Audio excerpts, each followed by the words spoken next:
going to ask, when it's usually the celebration or when people mark certain day, there's this happiness or there's just these emotions attached to it, and you have tomorrow, September 5th, to talk about the awareness of this particular issue. But I want us to break it down by starting to know or explain where the spinal cord is for humans. I know a lot of people that do not know where the spinal cord is.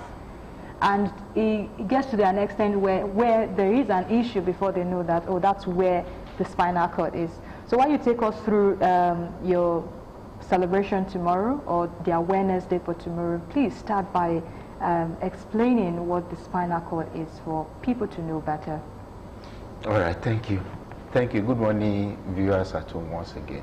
The spinal cord is the connection between the brain and every other part of the body. That is at our back.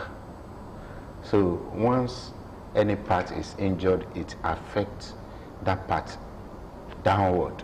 So it could be tetraplegic, paraplegic. Tetraplegic in the sense, once you have your injury at the neck region, that means it will affect every other part from that point of injury downward.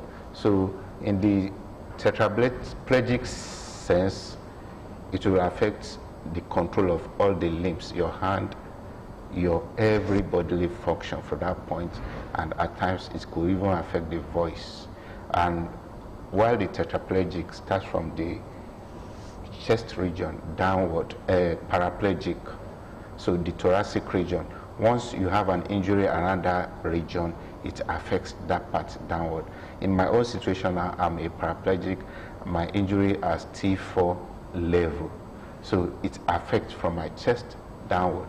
So like that, it moves to the lumbar region, which is around the waist. So once an injury occurs in that region, definitely one has spinal. Does it also affect the brain? No. Okay. It doesn't affect the brain. The brain on its own is another ball game. But the spinal cord injury, the spinal cord itself is, let me use a switch, a light switch for example. Once you press it, you want to put a light on here, you press that switch, it will send signal to the bulb that on. That's how the brain is. The spinal cord is just the instrument that transmits messages. Lift this leg, the leg will lift. Bam, do this, it will lift. So once the injury happens, that's the end.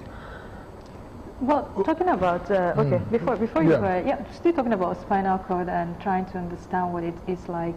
The injury now, spinal cord injury, what's the causes of such? We have many causes of injury.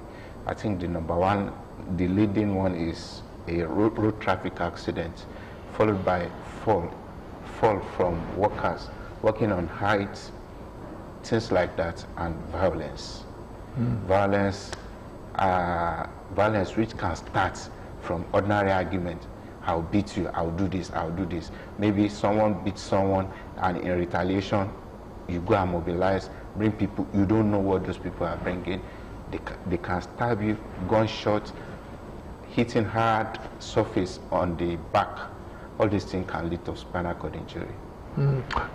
So that informs this year's theme. Yes. The theme is end violence, protect spinal cord. Yes.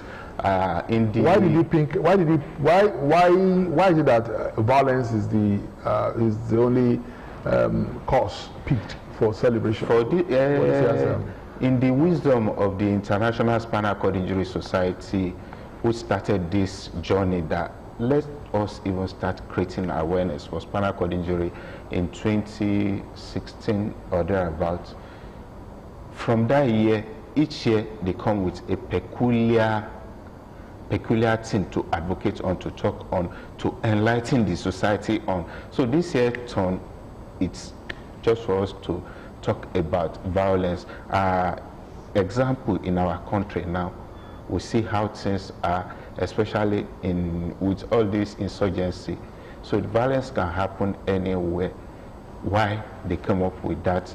For us to sensitize the society, where you see a little argument, you can try all you could to let it not to degenerate, such that it will amount to boost in our common balance here that will eventually lead to. In our network, we have record of people that it will just be like fighting, ordinary fighting or retaliation. We have a couple of records in our network that led them to start living with spinal cord injury.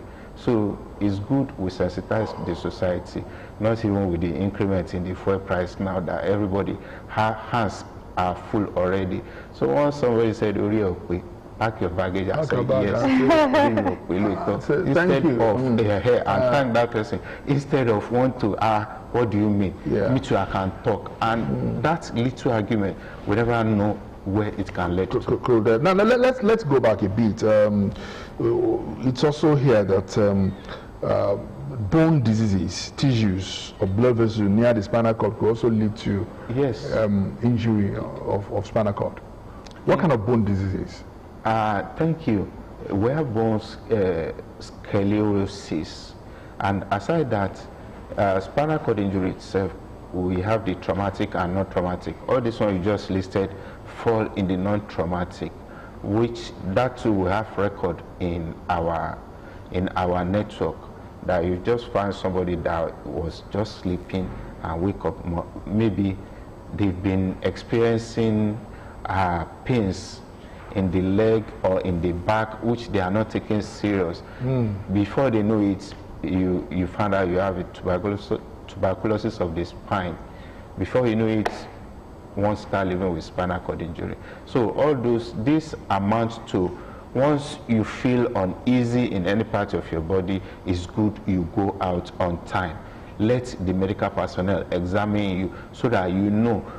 Once it is something that's just brewing, all these things can still be under control. But when it degenerates, there's no other option. Spinal cord injury, here we come. Before we look at global statistics or national statistics of incidents of spinal cord injuries, you are chairman in Ogun State. Yes, sir. What is the, do you have statistics in your head of number of people generally in Nigeria now, we are poor with spinal cord injury statistics. In Nigeria, generally, we are poor with our statistics. But notwithstanding, in my Ogun State right now, in our network, we have about almost 60 of us in our network in Ogun State. And this 60, we grew that program here to about 2-3 people. They call us after the program, which means they don't know there's an association like that in Ogun State. It was an opportunity like this that make people to start knowing and start joining us. What does your network do for people? Is it just only about giving them hope and confidence that you might be living with spinal cord injury, then that's not the end of the world for you? In spinal cord injury, that's the most important thing. Once you see a support system that you can rely on, you are good to go. And that's number one thing we preach in our network, at least for you to know that you are not alone. You have people that are living that lane too, because spinal cord injury will make a mess of one's life. In a twinkle of an eye, you just find out that you are on ground zero.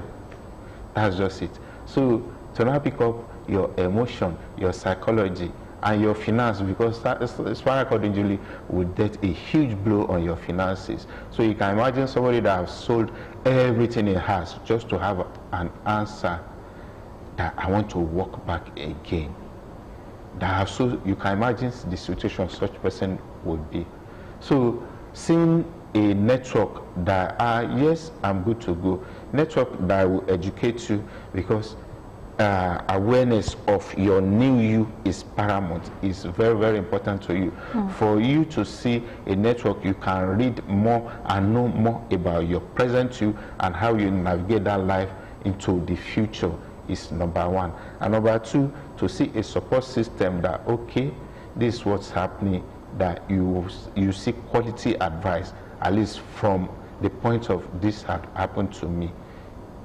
That is part of the gap we are trying to close in our network, and at the same time advocating to the general society and the government angle. As we speak, in Nigeria today, we don't have a single rehabilitation center, and a spinal cord injury rehabilitation ought to start right from the point of injury. The way you are rescued, the way you are handled at the hospital. This rehabilitation comprises multidisciplinary, the psychologist, the spine surgeon, the psychologist, the occupational therapist. All these people, they will teach, the one that will teach you how you start moving your life, moving from bed to wheelchair, how you start navigating home modification, office modification, for you to go back to your life before the injury. These are all comprised in the comprehensive rehabilitation, which we don't have any in Nigeria. We find that extremely unbelievable. No center it's shocking. In Nigeria? We have center. Center now is for them to rehabilitate you from the immediate shock, immediate, to revive you, to bring you back alive. And a complete rehabilitation center is a center where you go. Once you are leaving that place, you know you can amount to anything in life. We don't have such as we talk now in Nigeria. That will teach you, okay, what are you doing? These are the gap we are trying to fill in our network now. The little, let me say, rehabilitation we can do via our social media network. We talk to our people, we bring them up, and all this ought to have happened. In my own situation, when I was leaving the hospital, I was given false hope that, Mr. Man, when you get home, it was around World Cup that year that they were like, once, maybe when you get home, they are playing football now, they score a goal, you shout a goal, you can start, you can jump, start walking, which they ought to have let me know that, Mr. Man, you have a long way to go. Just go and learn to start this, and that. So all this, they are lacking, and they are what are comprised in the complete rehabilitation center that we are talking about. Well, that's an amazing one, and it's good that we're talking about it, so that if the necessary authorities are watching, efforts could be made to, you know, bridge the gap like you earlier mentioned. So tomorrow is the Awareness Day. What exactly does your association have in mind in doing tomorrow? Do you intend reaching out to individuals, a group of people, going out there to talk about this and the protections? Yes, you've magnanimously started that with us now, which we are on the campaign, at least to continue sensitize the society, to continue talking about spinal cord injury, for the populace to even see spinal cord injury as an emergency that they ought to look into, because day in, day out, when you get to FMC now or Igbobi, you continue to find people at the spinal cord injury unit of those hospitals. Day in, day out, we continue to have people. And the essence of a day like this is just to still talk about preventive measure, which we've talked about a bit, avoid arguments that can lead to violence. When you are in a car, always use your seat belt, don't overspeed, drive within speed, all speed limit. All these are to prevent injuries, prevent even deaths. So let's ask you this personal question. What led to your injury? It was a road traffic accident. A bus buyer and a car assaulted him. And that was it? Yeah. At what age did that happen? That was 1997. Okay. I was 23 around that year. And funnily, our emergency system is very, very poor, because I could remember they picked me from the bush where our car somersaulted to. They still made me to walk from that point to the main road that I was taken to the hospital. Had it been that we have a solid emergency system, they would have known that at that point they found me, I shouldn't be stressed. They should just immobilize me and find a way to carry me like a baby into either an ambulance or a car that I will lie stretch. I won't be disturbed at all to the next hospital, which those one they will have taken care of those immediate. But those that rescued you were just ignorant, you know. Yeah, they were ignorant. They were trying to keep me alive. They were trying their best, because I could remember pouring water on me. You won't die. You will live. You will do this. Meanwhile, the damage has been done. So the session like this make the society knows that at any emergency scene, any accident scene, let us just leave that scene to those that know how to handle such scene. Let us leave it for them. They know how to rescue people that won't lead to more serious injury than the injury those people have at that point. But we also know that those people you are talking about may not actually get there, get to that scene. You know, get early enough to prevent. I agree with you. Sensitization like this, again, at least those that have had us this morning, they know that at any accident scene, they will have to take their time and see how to handle things, not to aggravate it, so that it won't degenerate to situation like us. But the good thing is that we are living, you know. That's just you are living. You are living. And now, how have we been managing this? Grace of God, and the willpower, and the support system, which, like I said, our network are trying to gap now. The immediate support system, an average spinal cord injury depend on are those that are closer to him, the family, the friends, and those that are just closer to such person. So this is an appeal to the society again. Once you are told your person has spinal cord injury, please just get closer to that person. Don't look at it as in our Yoruba, because they will be like, some people are behind it, some wizards and witches are behind this. Please rally around this person, give that person all the support that person needs. Definitely the future is bright. Spinal cord injury is not the end of the world. It's just the beginning of another world, which we just have to learn how to live in. So let's any support from government? Have you been able to actually reach government? Support, yes and no. Yes, because the most support the disability community generally receive now is more of the charity model, which the world is moving far away from. Disability matter, not spinal cord injury alone now, is a human rights matter. I am working here now, I have accident. You don't have the right to lay me off that I won't be useful or I won't amount to anything again. The organization have no right. It's just for you to find a way to accommodate me. If not in the department I was working, find another department that I can be useful. Exactly. And continue working. So we have record of so many people of our members that have been laid off after their injury. So disability matter is a human rights matter. In our Ogun State now, we are still praying our government to domesticate the disability law, such that at least it will still give us some glimpse of hope that we can hold on to. We are still praying and we are hoping our governor in his magnanimous support will grant us that wish.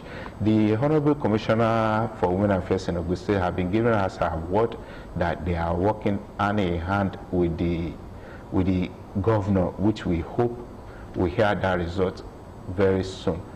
If that is in place and every other thing, before such even happen, it costs the governor nothing to have an executive order. Every hospital in Ogun State starts treating people with disability free of charge. We made mention of data now. It costs the government nothing to say, I want to have the disability data of people, I want to have the data of people living with disability in Ogun State. It costs the governor nothing. It costs the governor nothing to say, every local government, make sure you have a disability desk in your local government. We are starting from somewhere which we know that, like they said, a journey of 1,000 miles starts with a step. If all these are in place, we know we are starting from somewhere. So the support is still broad. If now to the broader society, as Nigeria is today, we have people that can say, how much will it cost to have this rehabilitation center? Let me just even build one. We are good to go. So the support is diverse. And spinal cord injury is a lifelong issue that you have to live your life on permanent. There are some that live their life on permanent drug, on permanent everything. Spinal cord injury is money. So the support is huge. Get us all the assisted device we need, everything we need to function and live well. We are good to go. Well, following the story you mentioned earlier, I mean your personal story, I'd like to call you a survivor, you know, and you have that will spirit to be more. You're not letting any situation weigh you down. And I trust that there might be some people watching right now who might just be in the same situation as you are. I just want you to, you know, send some words of affirmation and encouragement to them watching. Thank you. For us to be aware is an affirmation that anybody, even with spinal cord injury, can go anywhere. I'm living with it 27 years down the line now, and I still have a lot ahead of me to achieve. I have a lot to still accomplish. So anybody with spinal cord injury, like I said, it's not the end of the world. Please, those that surround these people, please come closer to them. It is when you get closer to them that you can bring out the best in them. It is when you get closer to them, you will know that, okay, this is what you can do or what you are capable of doing, that you will try to support them to achieve. So for my people living with spinal cord injury, please just take it. It's not the end of the world. It is what it is. It is spinal cord injury. Just pick up your bag and baggages, go back to whatever you are doing before your injury. You are good to go. The sky is just the limit. It's just the beginning for you, not even the limit. It's just the springboard for you to spring you into the world, for the world to see the goodness and the great things you can do for yourself and for your society as a whole. Mr. AWOBONA, any special thing tomorrow? Are you doing any ceremony? For now, we are still hoping we'll get support. We are pushing our ceremony. Once in a while like this, we have outreach to bring out our people. The last time we had such was 2 years ago, which we bring out our people all over Augusta, from Waterside, from inside Agbara, from those around this and that. If they're watching right now, how do